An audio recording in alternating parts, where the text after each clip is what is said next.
tardes a todos. Es un placer para mí estar acá para poder contribuir con esta temática en representación de la Facultad de Veterinaria y contarles un poco lo que venimos trabajando ya hace tiempo desde la academia para brindar soluciones a este problema. Sin lugar a dudas es un problema, como ya lo hemos visto en las distintas disertaciones, es un problema de todos. Entonces, la idea es, en general, cuando hablamos de garrapata, siempre estamos hablando de garrapata y eficacia y el problema de la resistencia, pero indudablemente el gran problema que tenemos con la garrapata es el problema de que si nos basamos en los tratamientos químicos, vamos a tener problemas de inocuidad por la presencia de los residuos. Eso es, debemos cambiar la visión y tener una visión país, sin lugar a dudas, no solo desde que el productor hacia las autoridades, sino las autoridades hacia el productor e involucrar a la industria, quiere decir que involucra a todos los actores de lo que es el sistema productivo. Creemos que cuando nosotros utilizamos un garrapaticida y seguimos las normas que los tenemos registrados en nuestro país, respetamos los tiempos de espera, lo utilizamos a la dosis que está registrada sobre productos registrados, no deberíamos tener problemas de residuo porque estamos haciendo las cosas bien y cumpliendo con lo que se nos pacta. El tema es que la realidad es muy distinta cuando uno va a campo y empieza a trabajar, empieza a verse con el problema que nos origina, que es el problema de la garrapata. Ahí es cuando entramos a aplicar los productos bajo escenarios de parasitosis, bajo escenarios productivos, en los cuales empezamos a tener variabilidades en lo que es las dosis, en las frecuencias de administración de los productos. No todos los establecimientos tienen balanza, no todos los establecimientos a veces siguen los criterios, son indicados, en donde tenemos acortamientos o alargamientos de los intervalos de dosis. Sumado a esto se nos suma que tenemos la aplicación en un sistema biológico, que son animales que también varían en lo que tiene que ver en sus características fisiológicas y sus estados. Tenemos animales machos, animales hembras, animales preñados, animales gordos, animales flacos, tenemos terneros. Todos están dentro de la misma órbita y por lo tanto son elementos que también nos generan variabilidad de respuesta de los tratamientos. A su vez le sumamos la propia realidad de la idiosincrasia del productor nuestro, en los cuales cada productor muchas veces establece determinados criterios de acuerdo a la realidad que tiene y al grado del problema que lo visualiza. A su vez, tenemos que pensar que es un problema que necesitamos estar del lado de lo que es el uso de los antiparasitarios. Por eso hablo mucho de la eficacia y tenemos que tener en cuenta que no podemos seguir utilizando antiparasitarios sin un diagnóstico correcto, porque quizás ya la propia respuesta de resistencia o de una falla terapéutica de ese producto haga que no nos lleve a utilizarlo y por lo tanto, el no utilizarlo, lo que vamos a tener, al no utilizarlo, no vamos a tener el problema de residuo y no está presente. Por lo tanto, necesitamos seguir profundizando en aspectos básicos como son el diagnóstico de la resistencia.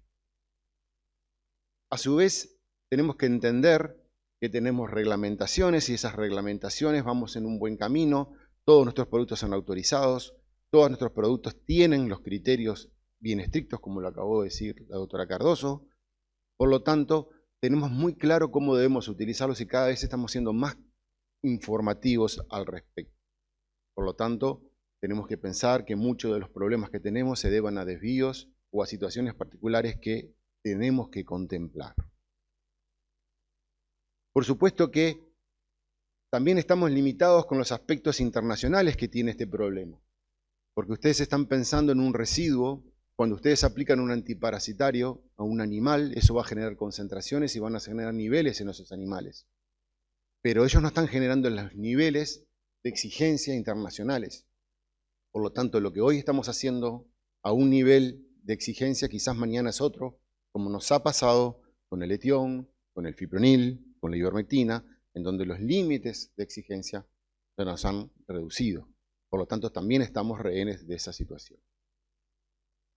Eso sin duda nos lleva a que la situación real que vemos afuera es que utilizamos antiparasitarios, es que tenemos problemas de resistencia, es que tenemos fallas terapéuticas que nos obligan muchas veces a que el productor, desesperado por la situación que tiene, por la presencia de la parasitosis y por la presencia de los vectores que vienen acarreados con la presencia de la garrapata, se desespere en lo que tiene que ver al uso de los antiparasitarios y por lo tanto muchas veces responde con aumentos de frecuencia del uso de los acaricidas.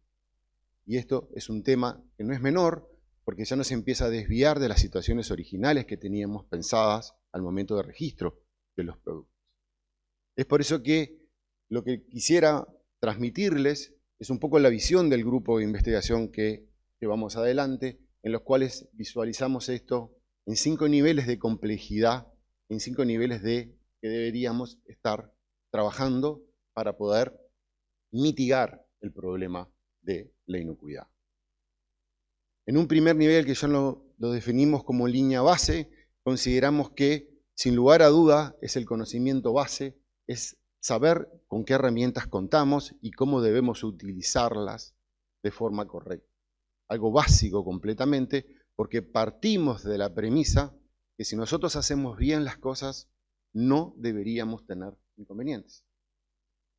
Por lo tanto, claramente lo dijo Natalia, la doctora Cardoso, cuando presentó la parte de registro. En nuestro país tenemos registros aprobados, son 159 registros que están aprobados, que los tenemos divididos en 4 principales vías de administración, que dentro de esas vías de administración tenemos distintas familias farmacológicas con sus mecanismos de acción y sus estrategias terapéuticas.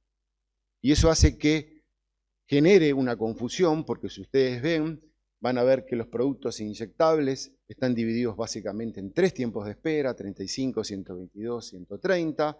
Los productos tópicos ya tenemos gran variabilidad, en donde van de 42 a 122 días, o los productos tópicos por inmersión o aspersión, que también varían en su tiempo. Quiere decir que el productor hoy tiene que estar pensando en qué producto está utilizando y cuál será el tiempo de espera, porque tenemos variabilidad y a veces no tenemos muchas veces la facilidad para recordar todos los tiempos. Por eso creo que los nuevos avances que vamos haciendo desde lo oficial, en que quede claro los tiempos de espera, sin lugar a duda es importante. Pero los tiempos de espera no solo tienen que estar en las cajas, tienen que estar registrados en los almanaques y tienen que estar hechos los cálculos de los tiempos necesarios de espera. Por lo tanto, registro y almanaque. 2 herramientas básicas para poder hacer las cosas bien. Si hacemos las cosas bien, no vamos a tener problemas. Eso lleva a entender que esto es un problema global, problema país, pero también es un problema que inhiere a los terapéuticos, al uso de un producto que se le administra a un animal y que un animal va a generar también su efecto. Por lo tanto, tenemos que hablar de la farmacocinética, cómo se mueve ese producto. Y si nosotros hablamos que un producto lo administramos, se va a distribuir por ese animal y se va a eliminar, y que el proceso de eliminación va a ser inherente a la eficacia que va a tener, porque va a determinar una concentración que controle el parásito, pero también va a ser inherente el proceso de eliminación a las concentraciones que van a quedar en los tejidos de ese animal. Por lo tanto, tenemos que entender que eficacia y residuos también van de la mano. Si bien a veces vemos más fácilmente la eficacia porque estamos viendo la garrapata en la vaca, el residuo está presente en la carne. Por lo tanto, tenemos que tratar juntos estos 2 problemas. Sin lugar a duda, uno con un impacto mucho más sustancial que el otro. Eso nos lleva a entender las pruebas de residuo que hacemos en nuestro país y que aplaudo enormemente. Entender que partimos de una selección de 16 animales. Quiere decir que 16 animales los proyectamos a los 10 millones de animales que tenemos en nuestro país. Una prueba lo vamos a proyectar a ese tipo de situaciones, en los cuales vamos seleccionando esos animales y a medida que esos animales van siendo sacrificados para estudiar sus residuos, lo que vamos sabiendo son unas dispersiones de lo que tiene que ver con las concentraciones en los distintos tejidos. Y lo que estamos viendo es que tienen que cumplir con determinados requisitos estadísticos de niveles por debajo de un límite máximo de residuos. Por lo tanto, se basa en una prueba de estadística y de presión del fármaco. Y esta prueba está inherentemente asociada a un animal con determinadas características particulares que necesariamente va a tener que transmitir a toda la población de animales, lo cual no es un poco fácil de hacer.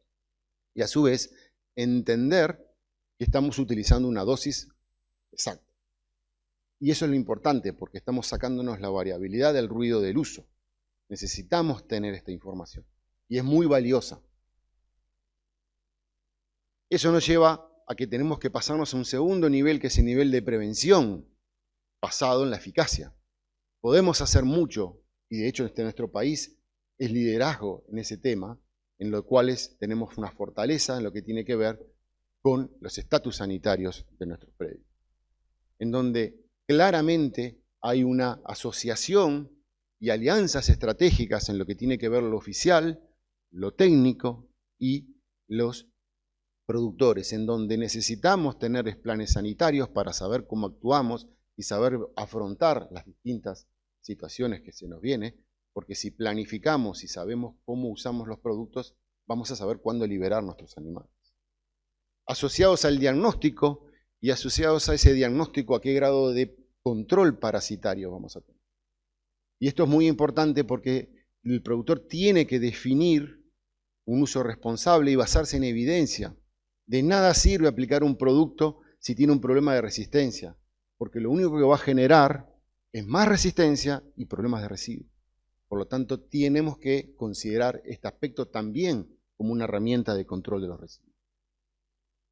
Ya cuando pasamos a un nivel un poco más complejo, los invito a cambiar un poco su óptica y dejar de pensar en el problema de los residuos como problema de la resistencia, problemas del uso del fármaco.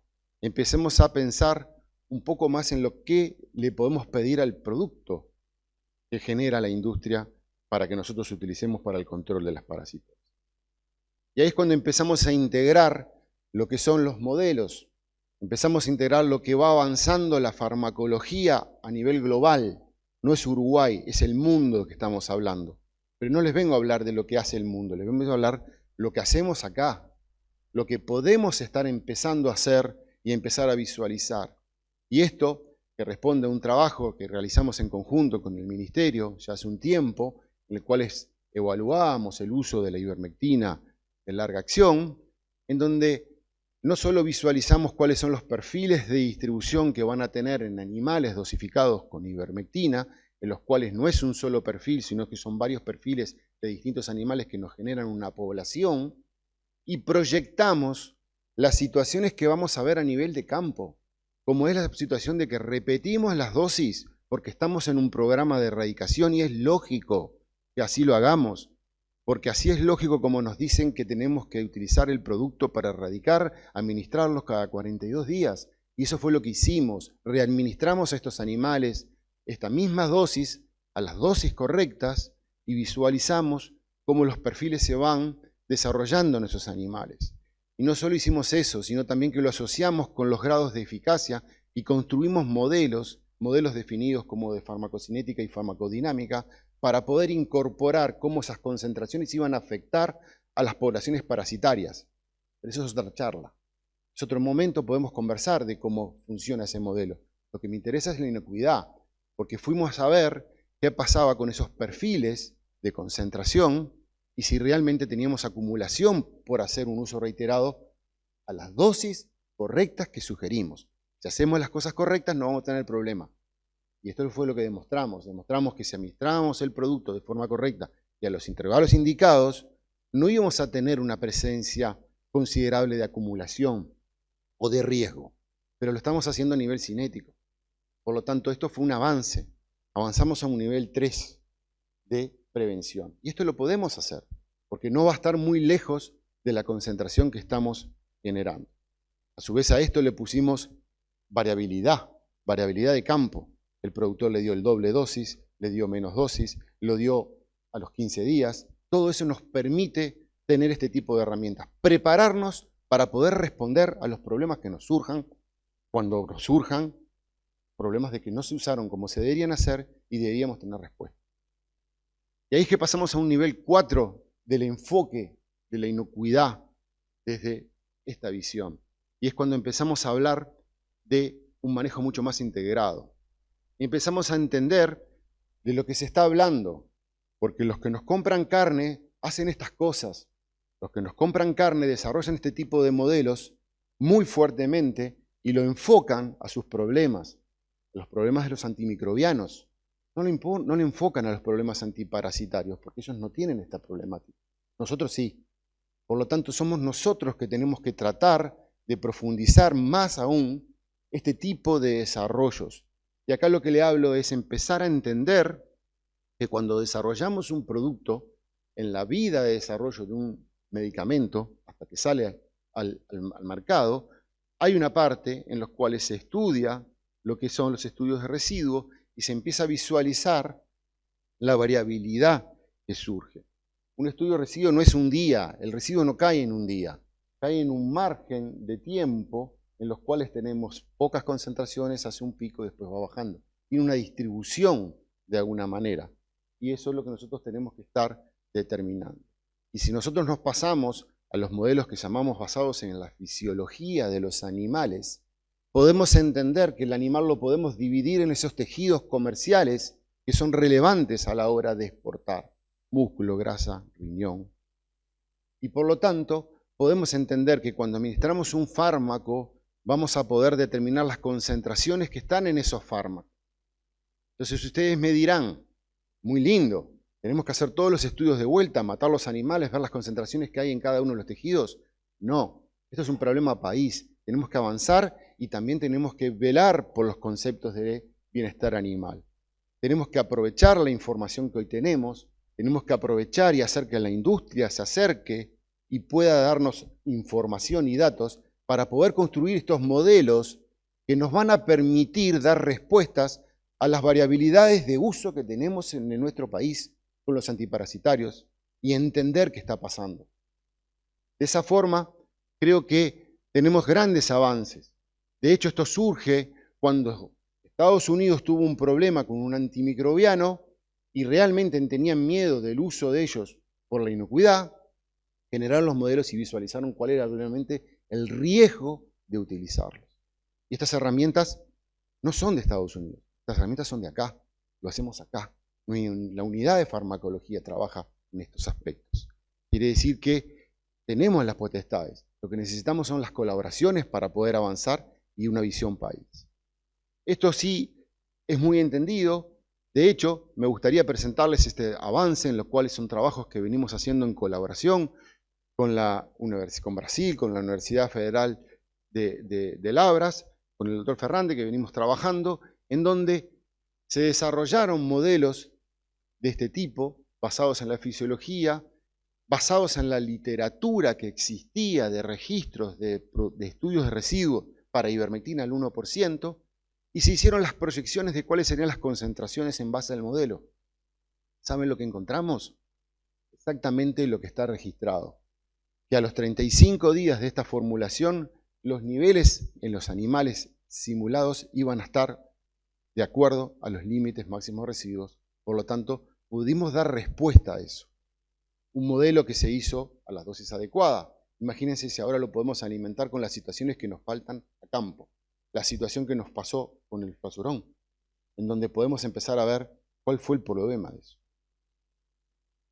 Por supuesto que no estamos solo trabajando en esto, sino que estamos trabajando en varias de las moléculas, pero no era un poco profundizar en cada uno de esos conocimientos, sino la idea general. Pero esto no queda acá. Tenemos un nivel más, un nivel que habla de la gestión de territorio, un nivel que habla de un poco lo que el doctor Moreira hablaba, en lo cual empecemos a fiscalizar y ver dónde están los problemas y dónde los podemos encontrar.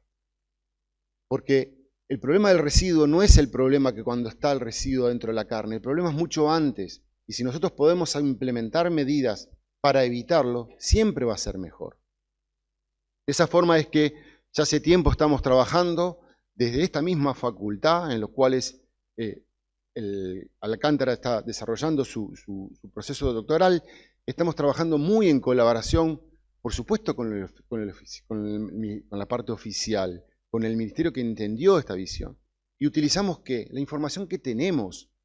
Y la atención es que la doctora Cardoso acaba de nombrar.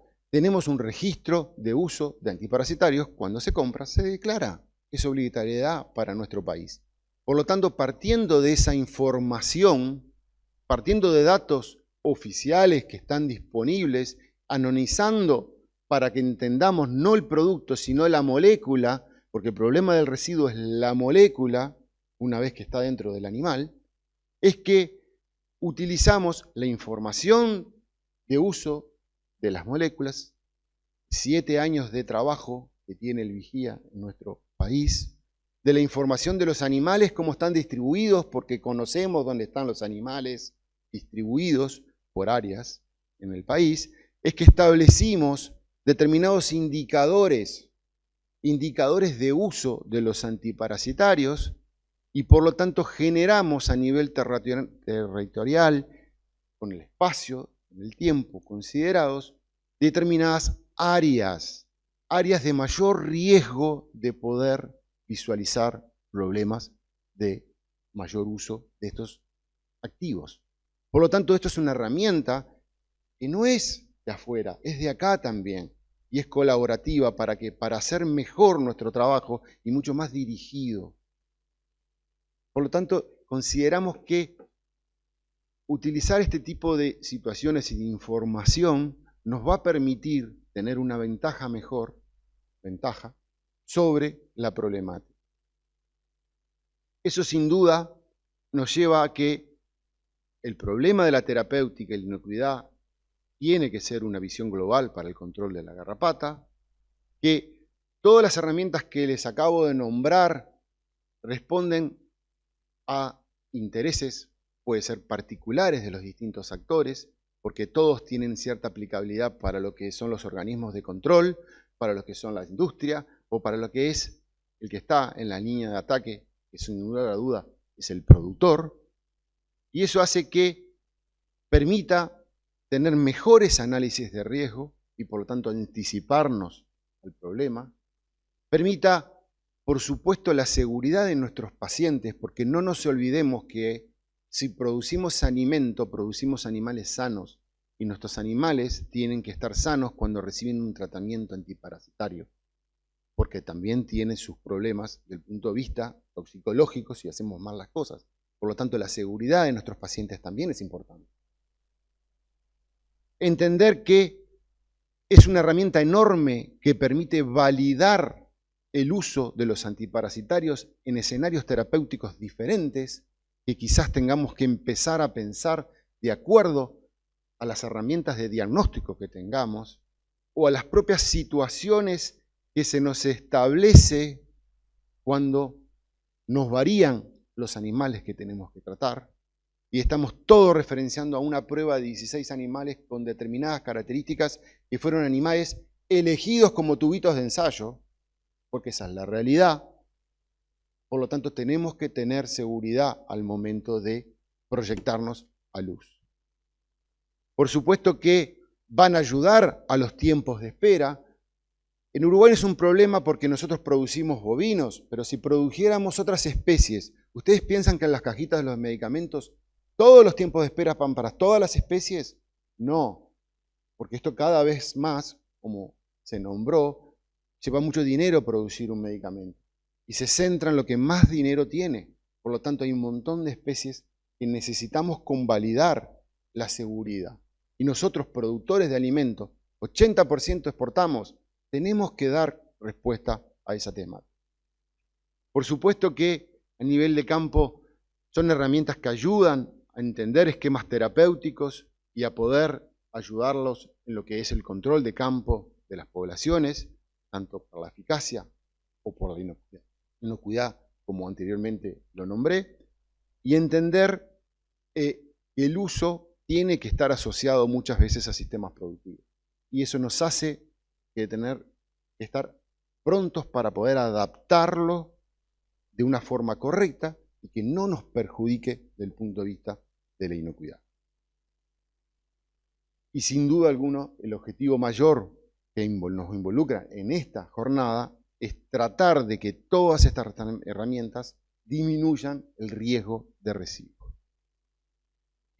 Por último, el mensaje más fácil que debemos recordar es que si hacemos las cosas bien, vamos a tener resultados bien. Por lo tanto, que tratemos al animal correcto, que le demos el medicamento correcto, que hagamos la vía de administración correcta, que hagamos la dosis correcta y que esperemos el tiempo de espera correcto. Si hacemos estas 5 cosas, no tenemos problema de residuos, porque vamos a estar cumpliendo con las reglamentaciones. Y si tenemos un problema, va a ser mínimo, porque pudimos controlar varios aspectos. Así que no es nada más fácil para el productor que registrar, calcular con el almanaque cuánto debemos mandarle a esos animales, ya van a dormir mucho más tranquilos. Hoy tuvimos varias charlas, hablaban de hasta el frigorífico, que era una situación problemática. Quizás estas cosas sean las que tenemos que empezar a hacer. No tenemos que hacer los supermodelos, tenemos que hacer las cosas fáciles y fáciles de transmitir. De hecho, lo hacemos con las planillas sanitarias y a eso apunta.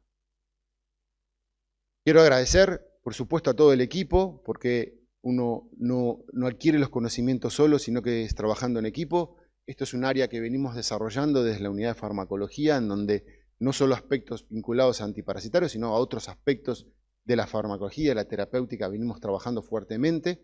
Por lo tanto, creo que es importante el reconocimiento de las varias personas que están involucradas, pero en especial quiero mencionar algunas de ellas porque son parte vital del conocimiento. Al doctor Ulises Cuore y a la doctora Martínez, en las cuales desde el Ministerio de Ganadería, Agricultura y Pesca han brindado enormemente ayuda para construir estos temas de modelos vinculados a la eficacia de la garrapata. Sin lugar a dudas son modelos que nos ayudan a entender.